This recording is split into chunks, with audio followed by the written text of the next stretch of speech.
You're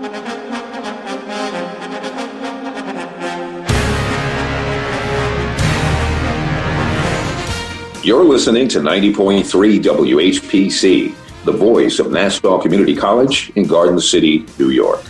I'm Bill McIntyre here with Jon Gallo, bringing you news stories about Long Island and about Long Islanders.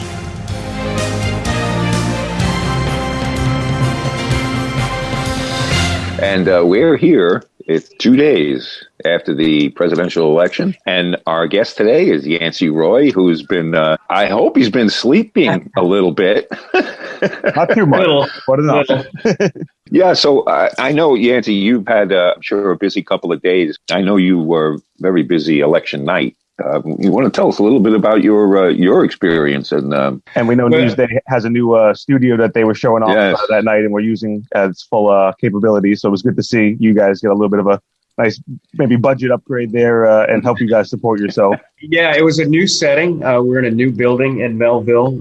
It's a great new hub, and we've got a lot more video capability. And so that we sought to use that and do live updates with shots from the newsroom. You know, it was a really unusual election night just from a logistics and physical standpoint, though, because I mean, a typical newspaper newsroom, or even TV on election night is usually a real electric kind of place. You've got people all over, you got people running all over, you've got the traditional healthy meal of newsroom pizza on election night. You're sitting around and you're waiting for updates and then all of a sudden they start coming in and you've got this like a deadline pressure to write a long story in about 15 minutes. And it's, it's an adrenaline rush to do that. Well, just, with the pandemic changing almost everything in our lives, it was a kind of a vacant newsroom. If you watched any of the video, we were all spaced out in the newsroom, nobody near each other at all, and you kind of had this backdrop of rows of empty desks, which was just so unusual to see. I mean, but that's life in 2020 as we're all trying to keep the virus somewhat under control. So that part was very different. You're in a kind of an empty newsroom, but you're still getting results online and seeing these come in and, trying to piece it together and figure out what it's all going to mean. So there's still all that aspect of election night coverage. Yeah. No, some things don't change, but, it was definitely strange to not see those normal kind of county victory parties or, of meeting experiences. And you see the reporters doing the on-sites and getting, quotes and stuff in person. We were wondering, again, were there were reporters having to jump into Zoom rooms? I know some electives opted for that option. What was kind of that procedure of actually having to, again, have people in the field for that type of night that made it different? Well, a couple of the Long Island political leaders did have gatherings that night, although they were far less populated than normal. Jay Jacobs, the Nassau Democratic chairman and state chairman, Jesse Garcia, the Republican chairman of Suffolk. You had a gathering with much fewer people, more spaced out. Reporters were able to talk to those guys as the results came in. But again, it's not the typical crowded room, cheering crowd, or maybe sighing crowd if it didn't go your way. Where you're able to grab people and get immediate reactions. Hey, what do you think of this race or whatever? So, but again, it's just, it's atypical, but it's what we're all trying to adjust to. Oh, yeah. And there weren't a lot of election results to call that night, as we're seeing. I know you've been doing a lot of reporting and, kind of breaking down the numbers. And, sometimes it can be a little misleading if people weren't as familiar with the procedure to count the absentee ballots, which is still what, we're waiting on now in a lot of these close races, as we're also seeing nationally, which, we'll get into a little bit later. But I guess maybe, Bill, and Yancey, we were thinking maybe do a little recap. I know you had a rundown of some of those races that we were going to have a close eye on, including those congressional seats. And it looks like some of them weren't as close as initially thought, and some, we can kind of parse out what's happened already. So maybe you want to start with that, some of those seats from out in CD1 and move into even the Santos, again, Swazi race, which is now closer than we thought. Sure. One thing to point out, and folks who pay attention here? No, but it's worth repeating a couple of things. One is we and other outlets have been saying for a while, get ready for election week, not election night. Yep. This is there's unprecedented amount of absentee ballots. And we also talked about the fact that strategy-wise, we knew that Republicans were urging their supporters to vote either early or in person on Election Day. Democrats had more emphasis on the absentee ballots. So when numbers started to roll in on election night, whether it was for president or your local assemblyman or senator, the election night totals were going to look better for Republicans and not so much for Democrats. But when the paper started getting counted, it would either tighten up or in some cases maybe reverse. So that's my preamble. Look at the races. I mean, it started the 2 congressional districts on the eastern end of Long Island that everybody was watching. Lee Zeldin rolling to a bigger win, I think, than anybody anticipated. I thought folks thought that Nancy Goroff, the Democrat, that race would be closer. And in the 2nd congressional district, it looks as though Republican Andrew Garbarino has a pretty healthy lead over Democrat Jackie Gordon. Again, I think folks thought that would be closer. That's just a race to replace Peter King. In each case, there is a lot of paper ballots yet to be counted, but I think the margin that the Republican has in each case looks pretty substantial. And you move over to the other race that was worth really close watching was Democrat Tom Suozzi against Republican George Santos. And here's where we have one of those cases that election night shows Santos in the lead by about 4,000 votes. But there is, at last count, I want to say at least 72,000 paper ballots to be counted. Probably some more came in since I last checked the figure. And we also know the registration breakdown of who has sent in ballots. And we know that 30,000 more Democrats than Republicans have sent in absentee ballots. So if you're the Suozzi camp, you're very optimistic because way more Democrats voted but via paper. That said, you always have to be cautious because just because you're a Democrat or a Republican sending in your paper ballot, it doesn't mean you voted again on party lines. Of course. So again, as of right now, Santos led on election night, but the paper ballots would indicate that Suozzi has a good chance of reversing that outcome. What were the certified calls that night in those races? Were there any or no? It was still waiting until, and more recently, I think AP called for Kathleen Rice. Yeah, AP called Kathleen Rice, Greg Meeks, also as part of Long Island. I think as we're speaking here on Friday morning, I think those are the only 2 that have been officially declared. I know Lee Zeldin has declared victory, and you're not seeing many people contest that over in the 1st district. But I think AP only called the Rice and the Meeks districts as of late yesterday afternoon. And then you look in the Senate, state Senate, 9 seats up on Long Island. You know, we had said in our coverage that night that whereas the Republican Party generally was playing defense, whether it was for the presidency or for Lee Zeldin or some of the other congressional seats, here was one area where, on Long Island anyway, the Republicans were going to play offense and really go after some of the freshman Democrats who had been elected in 2018. And again, with the caveat that there's lots of paper ballots to be counted, as we sit here on Friday, right now, it would look as though Republicans had won 6 of the 9 seats, although it's possible that some of those could be reversed once all the paper absentee ballots are counted. Yeah, but it definitely, I know the governor was talking about Democrats underperforming on Long Island and maybe across the board, and specifically the Senate races and even some of those assembly races. Like you said, a lot of those seats that flipped blue last time, people are referring to it as the blue riptide, where, it looks like maybe the tough on crime and some of the, 50A kind of votes backlash. I know we talked about PBA money, other entities like charter schools, pouring in, might have muddied the water enough that, it looks like, again, those races that were expected to maybe be close, weren't as much. I know specifically Monica Martinez, it looks like the first term incumbent had lost to her challenger, and that one looked pretty sealed. Could you maybe just speak a little bit more about who that was, again, the challenger, who these people who might be taking some of these seats are? I know some of them are more established in county and local politics than others. Right. And let's look at the three seats that might flip and kind of do them in a certain order here of like probability of it staying in Republicans' hands. And I think of the three Democrat freshmen that we're talking about are Monica Martinez from Brentwood, Jim Gorin from Northport, and Kevin Thomas from Levittown. And as we sit here before the paper ballots have been counted, I would think that Monica Martinez of Brentwood has the heaviest lift for sure of reversing that. She was down by, I want to say, 13,000 votes on election night. As of election day, there were only about 20,000 paper ballots to be counted.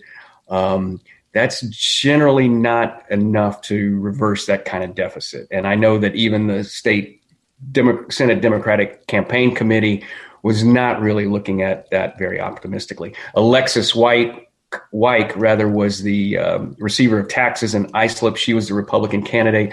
All of the Republican candidates on the island got, well, not all of them, but the ones that they thought had a chance got help from a special interest PAC funded by Ron Lauder that was emphasizing crime issues. And they also, we should note, got a lot of help from Suffolk County police PBA groups who were very active in campaigning, not so much really promoting the Republican candidate, but spending a lot of money to criticize the Democratic incumbent. And it would seem as though that was effective.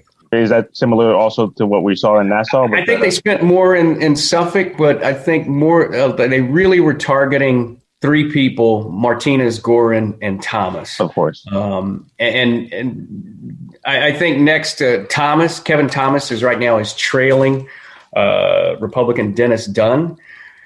Democrats are not throwing in the towel yet. There is, at last count, some 28,000 paper ballots to be counted. Of those, we know that 14,000 were sent in by Democrats and 7,000 by Republicans.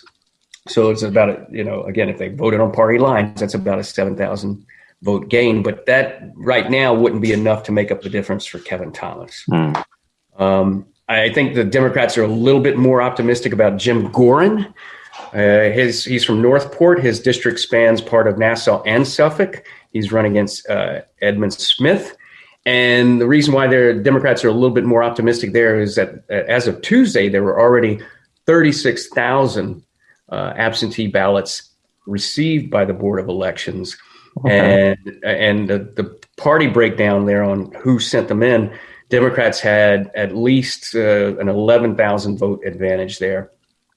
I think that's still a little bit of a heavy lift for Gorin to overcome the disadvantage, but it's perhaps a little bit more in flux than some of the other races.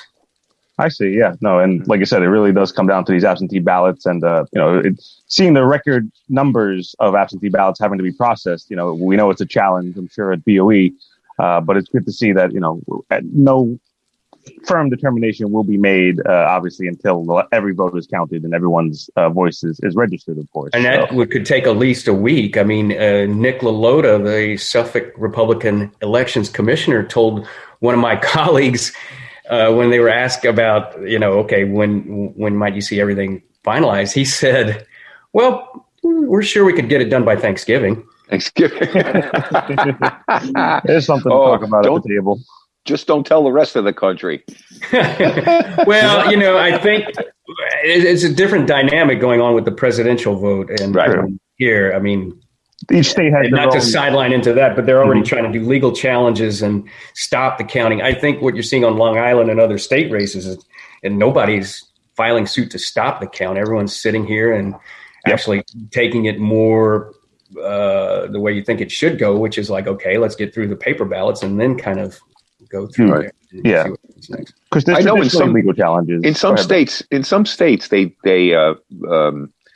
I mean, the law says that they have to count the election day ballots first, and then they can do the paper ballots. How is Long Island set up? How do they have to deal with it? Well, every state had a different timetable on when you can, quote unquote, pre-process absentee ballots. And what's pre-process means?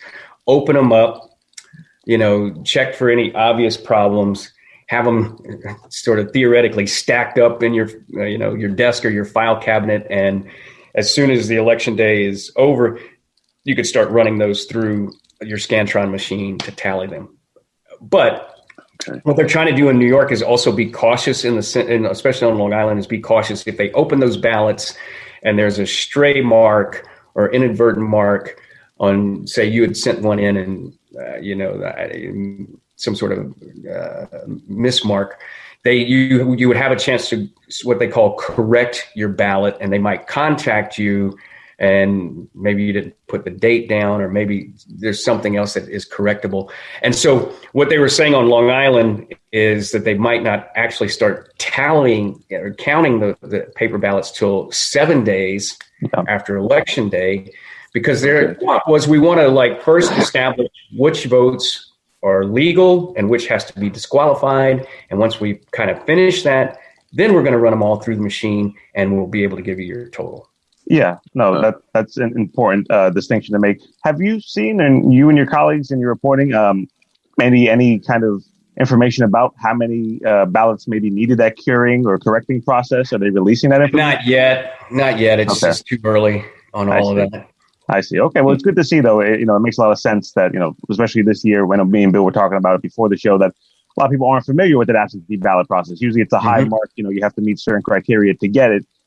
So it's good to see that at least that is a policy that's being enacted, even if it leaves a little more suspense. We're not in suspense for the presidential outcome here in the state, but all these other races, it's good to see that people, who maybe had their signature off the line a little bit or something can be notified of that. So that's good to hear. And I know the numbers are still coming in, but as of when I last saw, it was about 300,000 or so absentee ballots between the two counties. I think that sounds about right. I did not check this morning before but it's unprecedented, Yeah.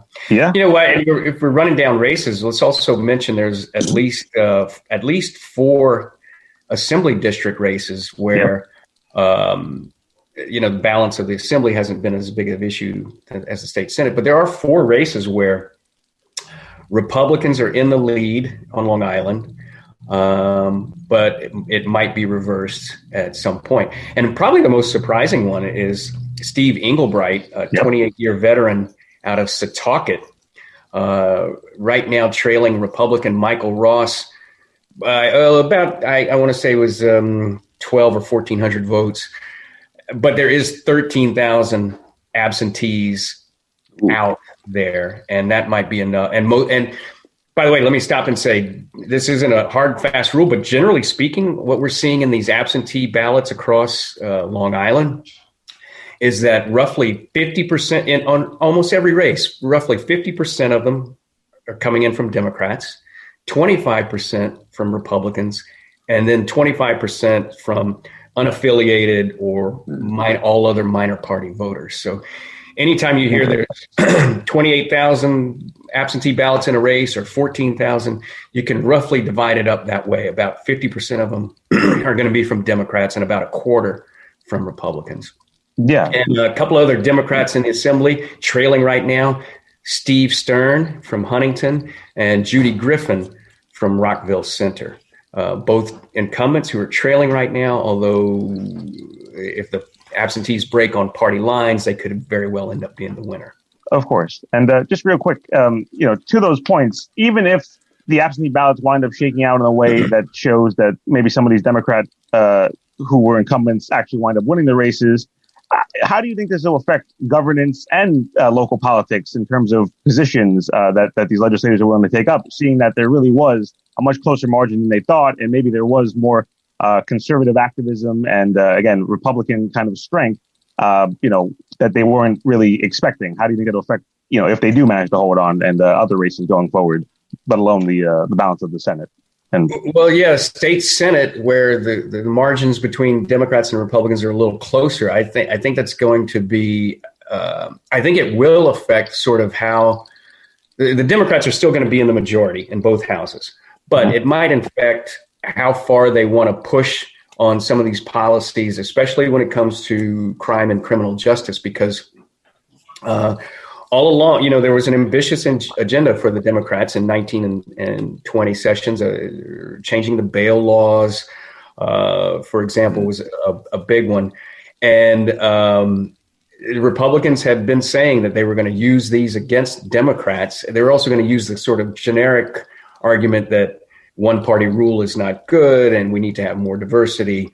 And I think that I think that what we can say is those arguments were seemingly effective, certainly more effective, I think, than Democrats might have thought, even if they end up pulling out some of these races. And so going forward, Andrea Stewart-Cousins, the Democratic Senate leader, is going to have a lot of considerations about, they're going to have to balance an interesting Democratic conference where the members from New York City are very progressive and, trying to push a lot of new policies for the state. And at the same time, Stewart-Cousins is going to have her not only Long Island members, but also upstate members in mind, because, by the way, although we've been focusing on Long Island, the reason why Democrats are still going to have a majority in the Senate is we know for sure they picked up seats in Buffalo and at least probably Rochester. 2 in Rochester.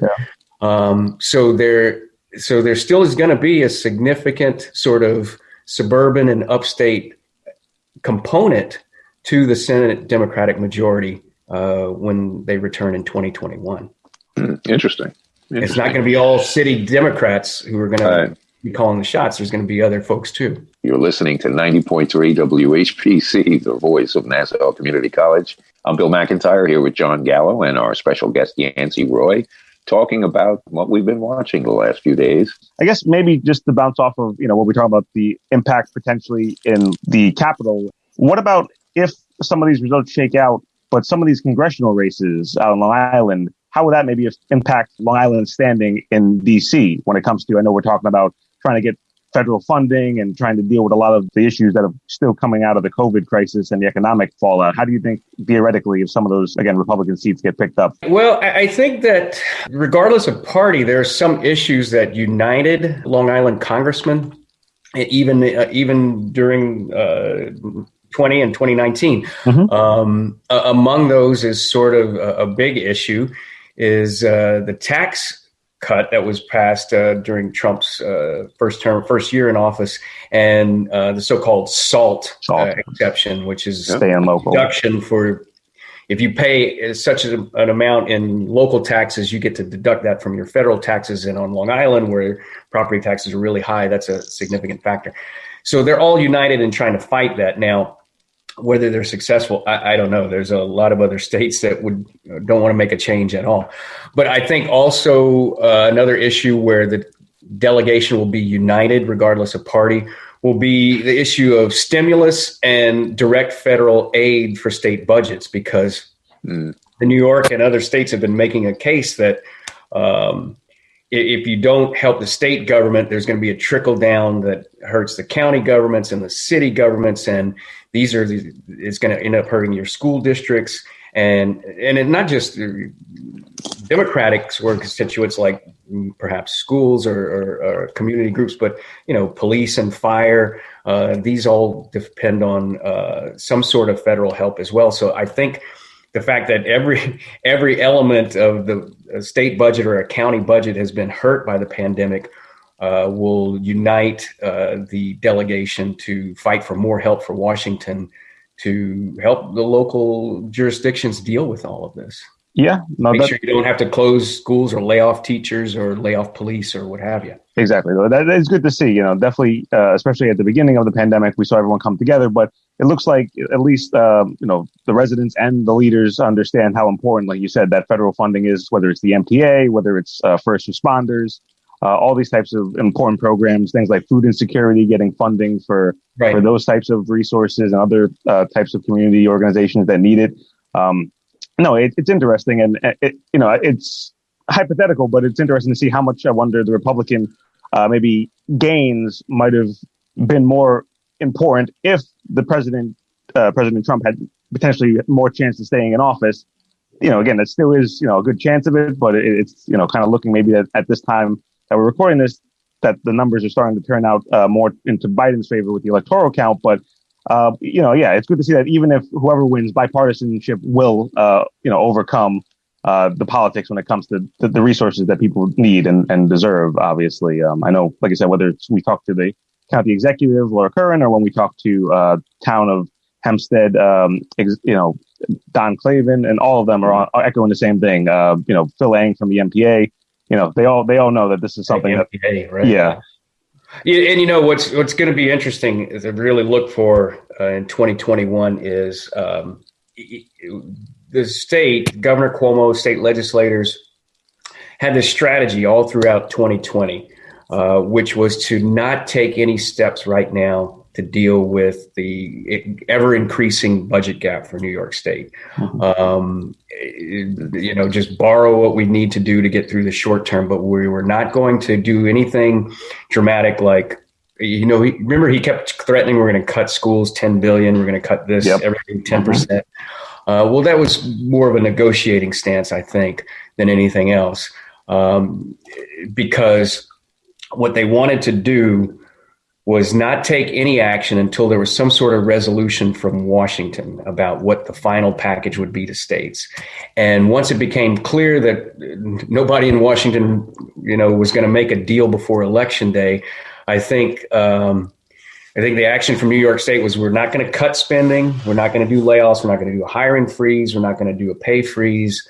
We're not going to do any of that. We're going to push it all off into 2021, which buys you some time for now.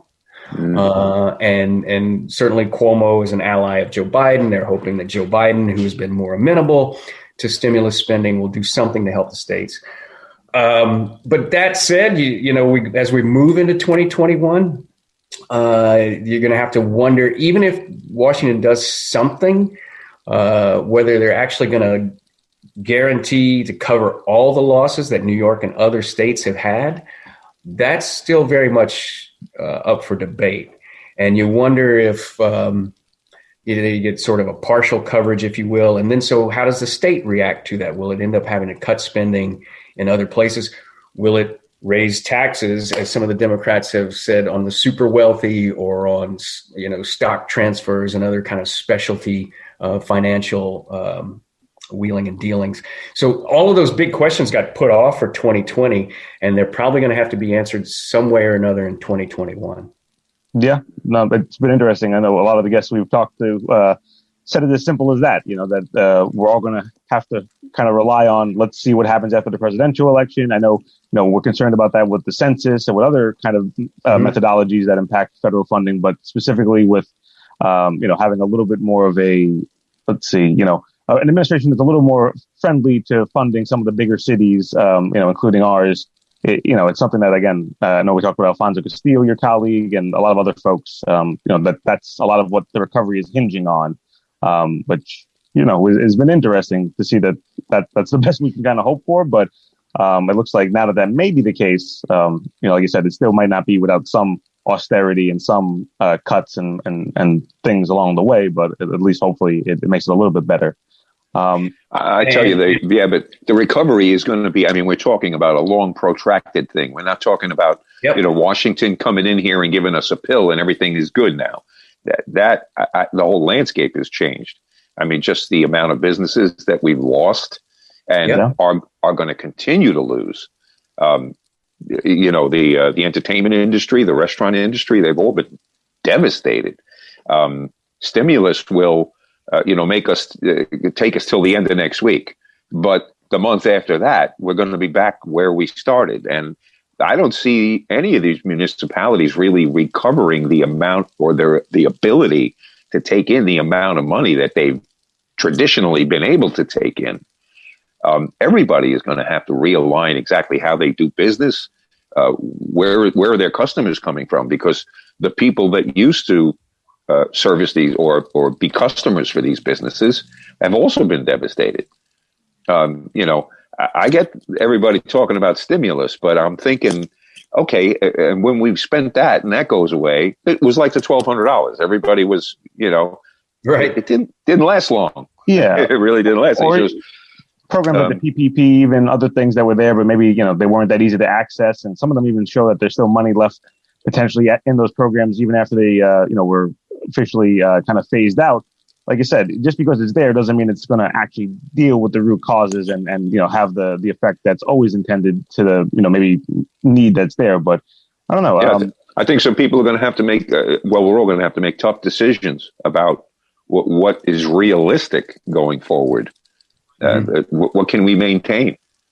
And you know what? Besides stimulus, New York lawmakers are going to be looking at any kind of revenue options for 2021. And so timely here is the fact that New Jersey voters just approved legalizing recreational marijuana, and 5 other states, and states out west. Yes, And so now I think that is going to be very much front and center in 2021. Governor Cuomo has said it's now right to do. State legislators have said it's right to do. We're now kind of getting surrounded, Vermont, Massachusetts, New Jersey's approved it. Connecticut says they think they'll do it in 2021 as well. So that if you're looking ahead for issues, everyone's saying that this is now right to do.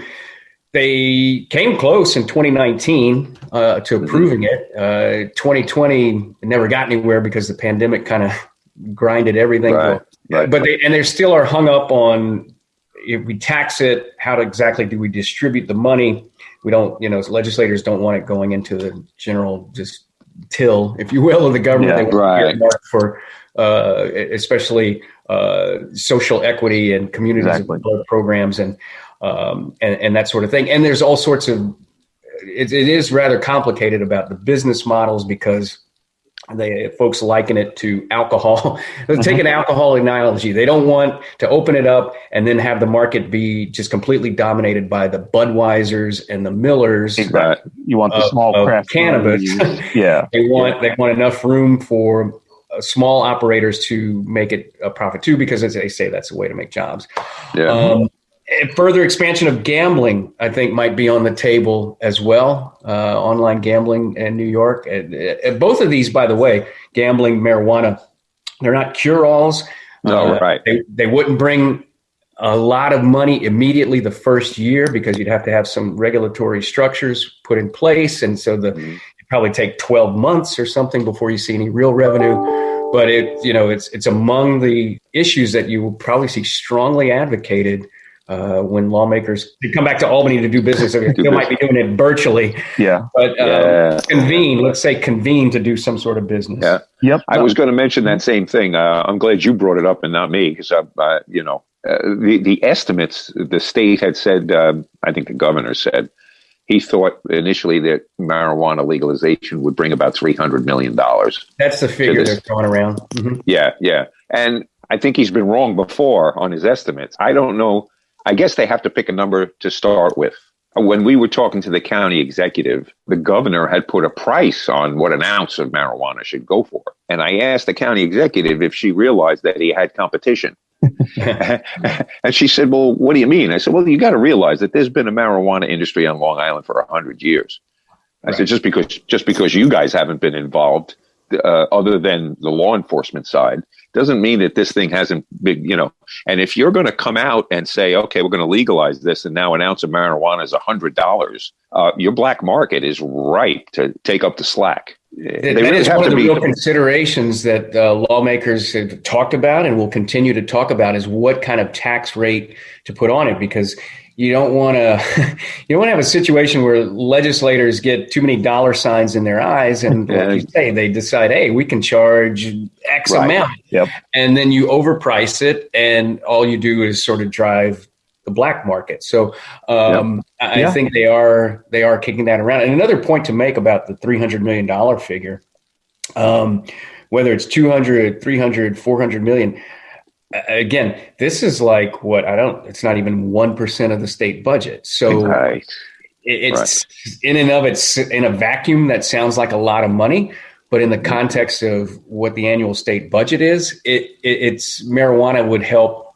It would help. Obviously, it would help. It'll pay for something. State finances, but really change the state's finances picture? No, not really. Exactly. Yeah. And just to maybe just go one more level of this, I know. People talk about maybe the potential tourism and the maybe lost revenue of people leaving the state to go to the surrounding states, which I know, like you said, might be expediting this kind of conversation. But back to us talking to the county legislator and other electeds on Long Island haven't been that quick to come on board with that. Some of them have even said that if the law is enacted, that their county will opt out of it, essentially. So how do you see that again with these political dynamics of, who's taking up these seats and, like we said, some blowback to the progressive kind of pieces of policy? How do you think that might play, knowing that, again, that might be a tougher battle than it might have been before? And that's going to be real tricky. They first have to decide, do you give any kind of opt-in or opt out to locals? Because there is a line of thought out there that if you give any kind of option, a county exec or a mayor or whatever is going to be reluctant to say yes to marijuana simply because politically they don't want it legalized under their watch and then have a problem, any kind of problems of opening it up and all of a sudden it's your fault. So there's some people who don't want a local option. Well, correct me if I'm mistaken. Haven't they already taken the local option? I believe Huntington, the town of Hempstead has already passed an ordinance or something saying that they would not sell marijuana within. Some towns have made statements like that, right? But what I'm saying is there's not been an agreement on what the state legislation would say. Would the state legislation authorize an opt-in or an opt-out? That's not been finalized yet. And even if you do an opt-in or an opt-out, what level do you do it at? Can it only be a county? Can it be a town? And if you decide to opt-in or opt-out, how is that authorized? Does it have to be a county referendum, a vote of the county legislature? I mean, these are all, we're getting way into the nitty-gritty here. Right. The revenue, all that stuff. Real questions about, how does this actually take place? Yeah. Right. Oh yeah. I mean, if the state is hell bent on legalizing it, I'm sure a lot of those obstacles will evaporate. If the consensus is, listen, we got to get this done. Okay. And they'll just go out and get it done. But at the same time, I know we've talked to Commissioner Ryder, and law enforcement has strong positions, obviously, and knowing that there isn't a lot of the, as they say, the specific testing methodologies for marijuana consumption while driving. There's been a big kind of issue with the vaping and the cartridges and potential harm that we heard about more before the pandemic and during, I guess. I think E-Valley is what they called it. But it's something that doesn't seem as clear cut as some might expect, knowing that there's so much budget holes to fill. But I guess, is this something similar to gambling? Do you think that maybe Republicans and conservatives will have as much of a tough time maybe allowing that type of policy kind of forward as they do with marijuana? Or do you think they're kind of similar in terms of the legislative battles with that? Well, I think that historically you've seen less resistance to legalizing or expanding gambling than legalizing marijuana. And I don't know, you could probably do a whole sociology class on why that's the case. I mean, it could be as simple as, the problems that land on the front door of the local politician in charge aren't as obvious with something like gambling as it is for, any kind of marijuana use or like you say, driving, how to police enforce it. Yeah. But it would also seem that gambling has a leg up, seeing as how, we got Jake's 59 out there on the Long Island Express. We've already got these. Right, that's true. We've already got gambling, and the question is just how much do you expand it? Right, and you have the new Belmont Arena, and you have other places that might be, optimal positions to maybe take advantage of that type of law if it comes in place, and they're a little more legitimate and. Keep in mind that an expansion of online gambling in New York isn't a given either for some of the reasons you just referred to. The OTBs and the Jake's 59s of the world are going to say, wait a minute, we just invested all of this money. We've got lots of employees right here in New York State, or if you allow out-of-state all the gambling goes to online out-of-state entities, you're going to end up shutting us down. So how does that help the state? So it's not a given that there's going to be an expansion of gambling, but what is given is there will be an effort to expand gambling. Right. Well, they can also more easily determine the take. I mean, if you have two or three of these places operating, hey, we can see they're making X million dollars a year, whereas the marijuana business, certainly not in this area, but I guess you can also do that too. They can see how much money Colorado's making, what their tax rate is, how they deal with it.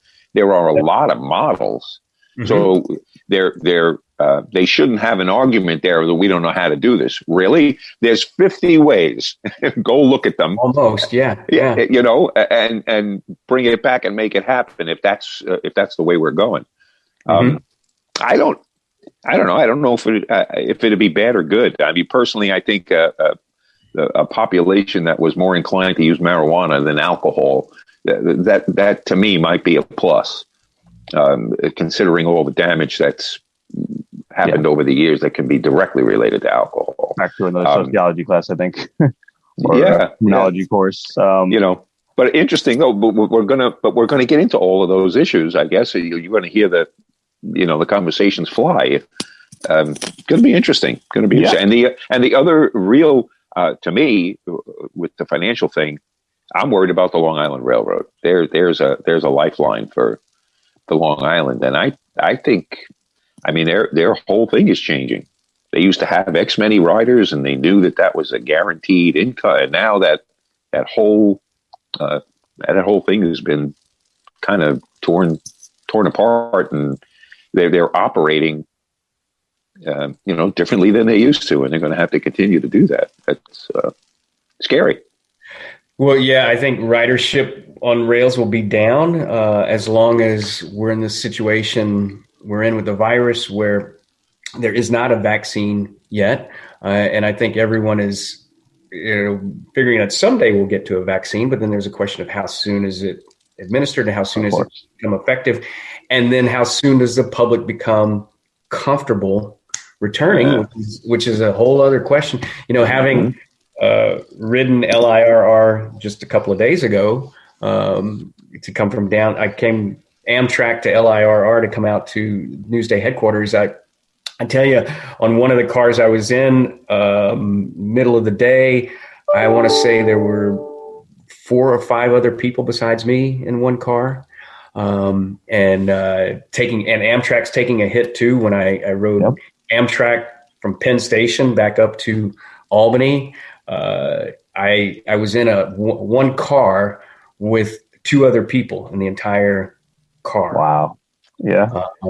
I know. And after Poughkeepsie, I think I was the only one in my car. On Amtrak. So a lot of yes, you're right. Amtrak and the whole MTA system for New York is a lifeblood for it, and they're all hemorrhaging right now and just trying to make it through on the short term, and trying to just weather this, and then feeling like maybe in 2021. Depending on issue with the science and the virus, and then what happens in Washington, kind of reassess in 2021 and see what we have to do. But it's definitely a huge issue. Oh yeah. I don't know. Like I said, there's so many moving pieces, and it's so much to grasp. And I know a lot of us think nationally, but it's great to have you here, who can keep us grounded to Albany and what's happening on Long Island and how that impacts the state and vice versa. I guess I know, we had mentioned some of those other issues that are, those potential of like those vice kind of laws. But what about ballot initiatives? Do we expect anything? I know this year there was some out in Suffolk, but for the state, there wasn't anything. Is that something that seems, like a more likely possibility that might happen in the future, do you think, with any of these types of issues? Or what do you think just about that in general? It's always hard to predict those, but if you're looking for something that might jump to the forefront for next year, I would say something to do with voting. Okay. The reason New York does not have mail-in voting. Technically, we have absentee, and it's a little bit different. Whereas states like Oregon, they just mail it. They changed their system years ago, and if you're an enrolled registered voter, they mail you the ballot. You can mail it in, well ahead of time. New York would have to change its constitution to do that, and there's going to be some talk that there's going to be, and which is why rather than trying to do this quote unquote mail-in system, the way New York attacked it this year was just to expand the list of reasons for obtaining an absentee ballot to include fear of contracting the virus. Yep. So there's going to be some talk about, we've learned a lesson here. We should open this up and maybe follow the example of Oregon and Washington State and others and make it so that you can get your ballot in the mail well ahead of time. But if they want to do that, they're going to have to change the Constitution. That process means passing of laws by state legislature and then putting it before a statewide referendum. So that would take some time to actually do that. But that's going to be one of those that are going to be, I think, foremost on the docket of any kind of statewide referendum, because folks are going to say, we've never had to confront this issue before, but now in 2020 we had to confront this. And do we need to catch up with Western states who have kind of more modernized and made voting easier for people? Yeah, and we spoke about that with you and Scott last week. I know the conversation, Bill, I know you were saying too, just because of the pandemic, does this now trickle back? Do we pull back some of these expansions to allow access to vote? Or do we try to codify them and, like I said, make them a permanent part of New York's kind of the democracy kind of process? So I don't know. Yeah, Bill, I know there's a lot there, but. Well, I just remember there was one time, I don't remember what the issue was, but they were talking about having a meeting where they would open up the state constitution. And that scared a lot of people. Constitutional convention. Yep. Yeah, that scared a lot of people because they weren't sure that whatever the issue was that premeditated or made for the opening was going to be the only thing they stuck to. There was a fear that it was a Pandora's box where they're going to run around and with their dirty feet all over my brain and mess everything up, that kind of thing. I don't know if that is that an issue. I mean, if you open the Constitution for a purpose. I think by state law there has to be a referendum at least every 20 years where you ask people, New Yorkers, do you want to have a constitutional convention? And it's routinely voted down for some of the reasons that you note. And also, look, unions are among those who campaign against it because they don't want, you say Pandora's box, like, the question of pension guarantees or other things that are now in there becoming subject to maybe not being in there. So every 20 years there's a vote. Every 20 years there's this galvanized effort from sort of strange bedfellows of politics to urge people, don't do it, don't open it up. You typically have the good government groups on the other side saying we do need to open it up because there's a lot of structural problems here. And routinely the result has been, like you say, probably out of more worry or fear of what are we going to create here, folks tend to vote it down. Right. Yeah. Interesting. Well, because if we were to go into the idea of publicly funded elections, that would be necessary, wouldn't it, to open up? No. You could do that through legislation. In fact, they did a so-called pilot project where they made the state comptroller's office.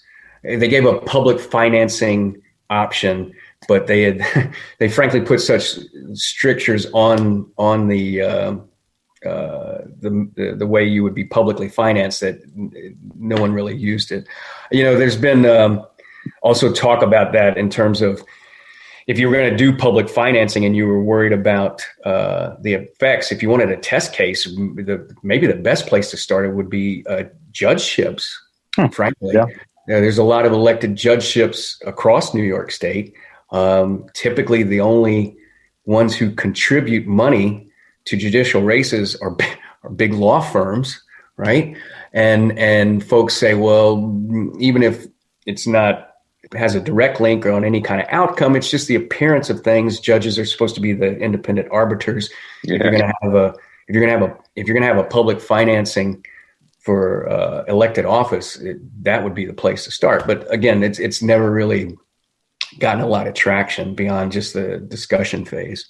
Yeah, that's interesting. Well, I know we've seen maybe like in New York City, the now change going forward to ranked choice voting, and some things do occur, but you know, like you said, for a large, kind of change that would be needed to the Constitution, that's different. But like I said, there are these other ways to try to implement whether it's a public campaign financing, but it has to be an option that like you said, they want to take. It has to be something that seems that is fair across the board. And that's an interesting idea. I haven't heard that with the judicial candidates, or maybe even like the sheriffs or something like that, where it's a very, kind of public service, very supposed to be nonpartisan position. Right. That would be an interesting thing to see if that gains more traction, hopefully. Try to start somewhere. Yeah. Yeah. Especially where a judge is kind of viewed as more of an umpire. Exactly. Right. Yeah. Yeah. Yeah. So rather than me ask you one of my other crazy questions, I would like to know what would you like the folks to know, anybody listening, since you've been writing the election thing, the whole 9 yards. Is there anything you would like to leave the people with that you've discovered, or Well, I think a couple of things. I think that first of all, when it comes to results and trying to figure out who's your senator going to be a little patient there, folks. I think that the election boards, the county election boards, who have this philosophy that we'd rather first be accurate and legal and then give you the results, I think that sounds like the right approach. So in some cases, it might take a week, it might take more. But I think folks would, come this time next year, you'd rather have the right result than a mistake. And I think the other thing to take away from this and the pandemic and the explosion of absentee ballots is I think there's going to be a good hard look at a couple of things within that process. One is we touched on, does the state need to completely revise how it does paper balloting and maybe go the way of other states?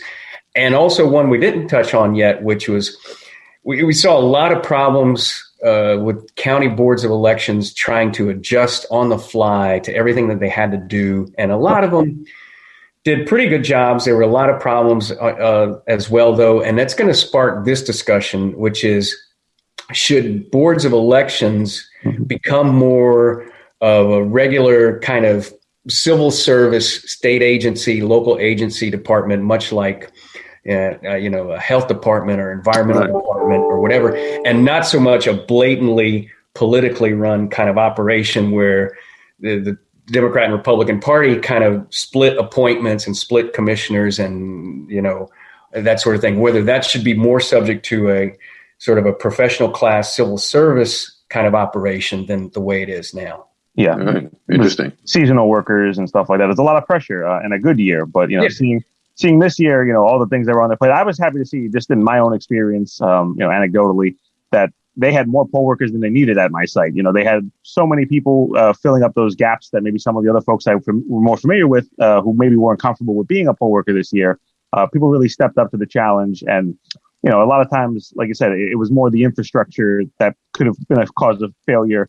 I know again, as I've mentioned, I'm in constituent services, and I was dealing with BOE in New York City on the daily basis, basically having to troubleshoot individuals' experiences and problems. And, seeing that a lot of times it just was, again, maybe a lack of guidance on whether someone could do something like drop off a family member's ballot or some small kind of minor consideration that understandably the BOE workers didn't want to give them the wrong information. So, they kind of just resisted it and said, I can't really tell you specifically, so if you could just call the BOE or call our office and then, we'll reach out to them, we can get the clarity. But like I said, it is something I know that is discussed a lot because it really is so important, what the results are. So the more we can do to have confidence in them, I think the better. We see what's happening at the presidential level, in Philadelphia with, the kind of spectacle that it can become, and in Arizona where, there's like crowds of people outside.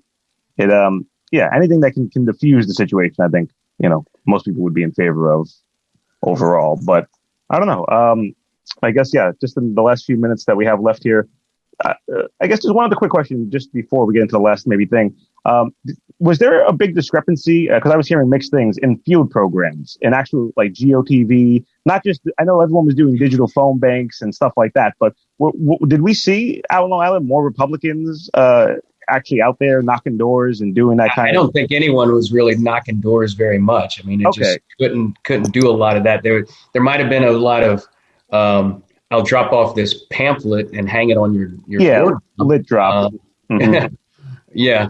But I just think this was so different than any other campaign. It was, and I think that was reflected in the uncertainty, even in local elections heading right up until election day, where you're not sure if it's going to break for one party or one candidate or what, because everything was so different this time. Oh yeah. Okay. So I was just curious because I was interested to see, with Democrats, I know specifically just from, my own network, that a lot of those races stayed only virtual, where they were saying some of their competitors were getting out into the field because of maybe their constituency being a little more open to, having that kind of interaction, with concerns of the virus being maybe not as front of mind as it might be with some of the Democratic kind of constituencies. But I definitely understood most electors didn't want to be the one who wound up becoming the super spreader and getting that, kind of press kind of headlines. But either way, super spreader. Who wants to be exactly. We already have potentially President super spreader, but we'll leave that for another day. So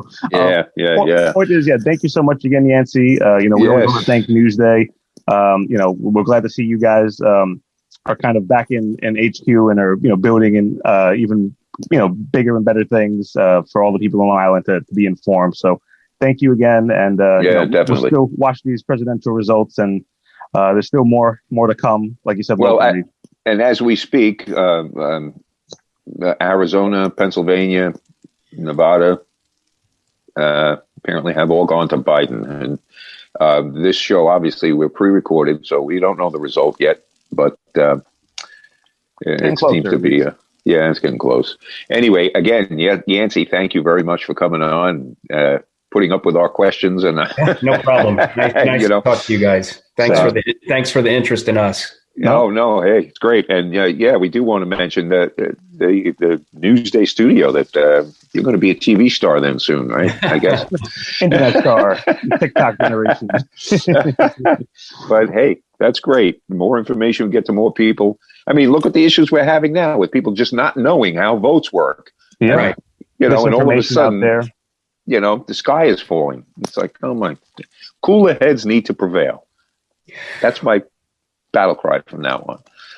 Yeah, and I think in local elections, that's kind of what we're seeing. I mean, we're not seeing the kind of chaos and fighting that we're seeing on a national level. I think people are handling this as it's a different process, and we're working through the process. But right, and that's what I'll leave you with there. Amen. So appreciate it. Yep. Thank you very much, and we want to thank Newsday and of course Yancey Roy for coming on to talk to us. I'm glad to see. I didn't think we would have this much results, to be honest, if I'm fully honest by this point. So I'm glad to see, we're starting to turn the curve, and hopefully, like I said, by the next time we speak, things will be a little more set in stone, and we'll just see from there where we go.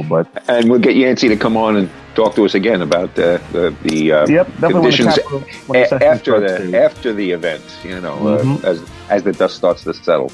Yep. But just to remind you, you're listening to 90.3 WHPC, the voice of Nassau Community College in Garden City, New York.